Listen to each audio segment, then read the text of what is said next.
Hey everybody, it is so good to see you. It's so good to see this packed auditorium, and thanks for coming out on very short notice for this event.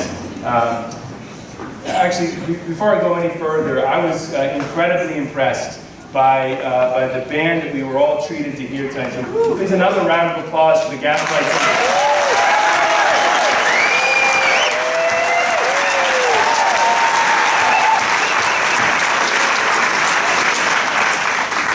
We've been doing a lot of these events around the state, and it's always important to have music. And we've heard a lot of great Vermont bands, but that was special. We haven't had that kind of dancing and energy in the pre-warm-up yet. So this is already off to an exciting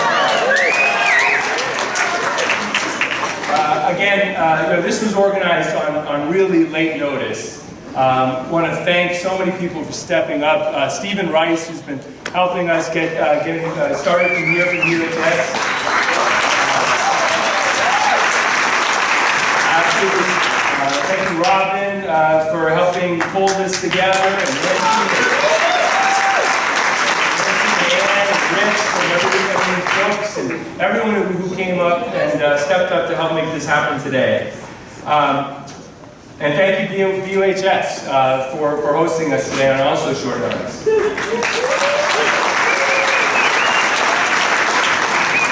So I have two main jobs here right now, introducing two important things. One is we wanted to introduce a little bit about Rights and Democracy, since we're a new Vermont-based organization, and also have the honor of introducing our good Senator, Bernie Sanders, who's going to be here.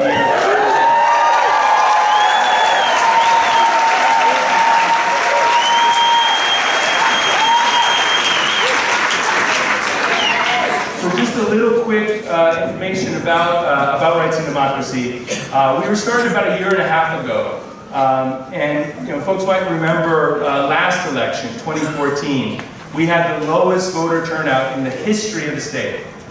And there was a bunch of us from the labor movement, from folks that are struggling for universal health care, and trying to work to push for Vermont to move forward more boldly to address climate change and protecting the environment. They were really frustrated and didn't think that election obviously didn't inspire our communities. And so part of what many of us ended up doing is saying, like, what can we do to address this situation? What can we do to make our democracy more vibrant and actually get the government to be more in line with what we see as the values of our communities? And so,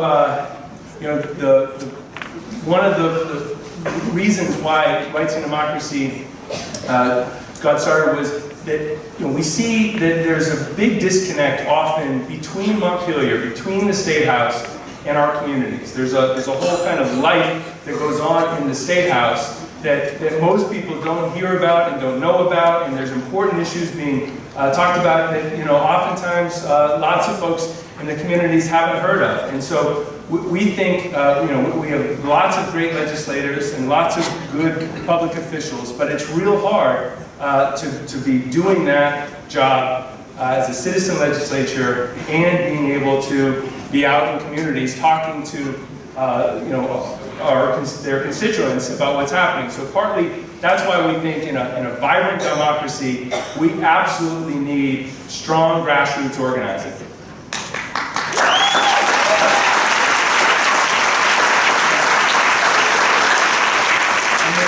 Lots of great groups that are working on issues, workers' rights, like the Vermont Workers Center, which I worked for many years. Working on climate change and protecting the environment. But partly the reason why we're a multi-issue organization is we see that these are all interconnected. That the issues around economic justice are deeply embedded with the issues of environmental justice and racial justice and social justice, that we have to be able to address these in a comprehensive manner, and we have to have the tools to be able to take these on. We can't just have rallies, just hold petitions, just be able to have public forums. We need to also be able to impact elections, to be able to hold people accountable, elect people that support our values and unelect people who don't. And so that was why Rights and Democracy was built. Last year, in our first year, we started doing work on some legislative issues, including paid sick days and automatic voter registration, two big victories last year that Vermont was able to lead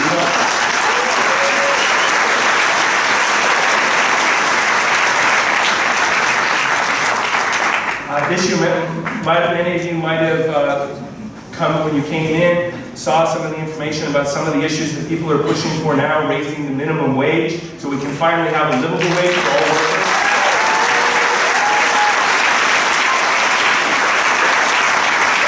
We'll hear from candidates about another issue that's finally coming forward again after years of people talking about it, paid family and medical leave.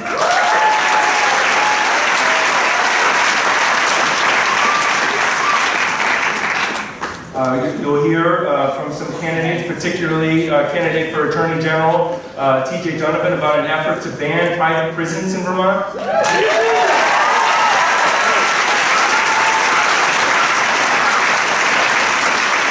And one big issue that we think is really important, because there's a great number of different groups working on different aspects of the environmental, ecological crisis that our communities and our state and our world faces right now. But there's also a lot of division. So one of the things that Rights and Democracy is very committed to do is to help work with as many organizations as possible to unite around building a movement where we can actually have an energy system that meets the needs of our communities and puts people on the planet over profits.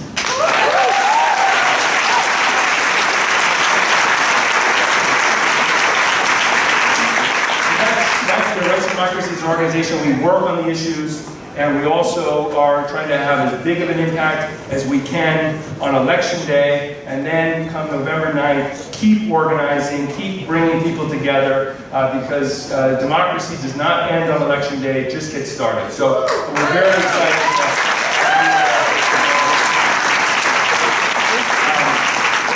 we're a grassroots organization, a membership organization. If you haven't joined yet, please, if any of this sounds interesting, please talk to us afterwards. We're going to have a meeting that happens very soon after the election to debrief the results as the dust settles and think about next steps. And we're very excited to work with Robin and Nancy and Ann and everybody else that is interested in pulling together an open meeting to talk about next steps. So I hear we're getting ready to start, and I just want to get into my second responsibility of introducing the best U.S. Senator in the history of the country.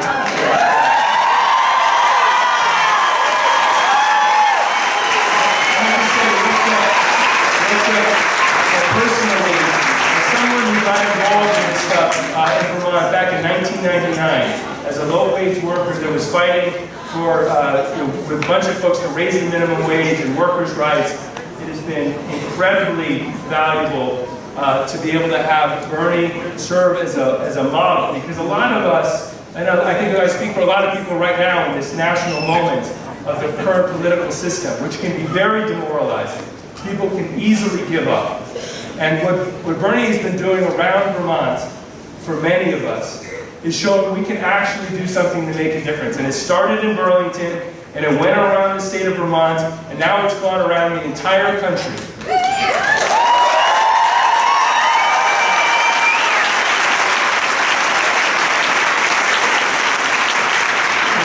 So many folks who know that we have a criminal justice system that is unjust. That we have, too many people in poverty and people of color that make up in Vermont and around the country the people who are incarcerated, and too many people who are doing the most crime, the most stealing, the most destruction to life and the planet, who are actually making the rules that govern us. So,